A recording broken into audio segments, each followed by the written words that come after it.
அதாவது நம்ம எல்பி வந்து இப்போ ரீசெண்டாக வந்து 2 ஆட் பண்ணியிருந்தாங்க. அதில் வந்து இவங்க தான் வந்து டைரக்ட் பண்ணியிருந்தாங்க. சூர்யபாபு இவங்க பேர். அவங்க வந்து என்ன சொல்லியிருக்காங்க அப்படின்னா, நம்ம எல்பியோட இருந்த அனுபவம் வந்து அவங்களுக்கு வந்து ரொம்பவே நல்லா இருந்துச்சாம். அதாவது great work with us is most comfortable artist ever hope our journey will எண்ட்லெஸ்ன்னு சொல்லி போட்டிருக்காங்க. அதாவது இவங்களோட ஜேர்னி வந்து எண்ட்லெஸ் ஆகாது, வந்து தொடர்ந்து போய்கிட்டே இருக்கும். அதேமாரி கம்ஃபர்டபுள் இந்த வார்த்தையெல்லாம் வந்து சொல்லும்போது எவ்வளோ ஒரு சந்தோஷமாக இருக்குது பார்த்தீங்களா. எல்பி வந்து எல்லாருக்கிட்டையும் வந்து நல்லா பேசுகிறாங்க. அவங்க பழகுற விதம் எல்லாருக்குமே பிடிச்சிருக்கு.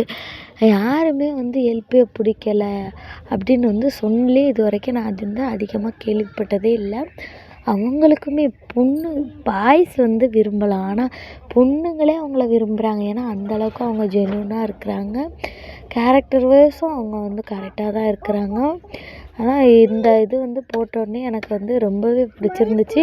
இதை வந்து நான் சொல்லணும்னு 2 டேஸாக வந்து ட்ரை பண்ணிகிட்ருக்கேன்.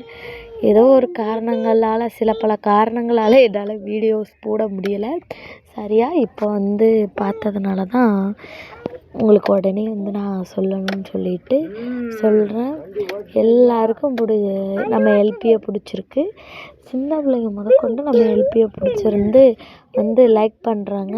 ரொம்பவே ஹாப்பியாக இருக்குது. எல்பியோட அந்த ஜேர்னி வந்து போய்கிட்டே இருக்கணும். எந்த இடத்துலையுமே அவங்க வந்து ஸ்டாப் ஆகக்கூடாது. ஓகே ஃப்ரெண்ட்ஸ், இதுமாதிரி அப்டேட்ஸ்க்கு நம்ம சேனலோட இணைஞ்சிருங்க. ஒரு சப்ஸ்கிரைப் பண்ணுங்கள்.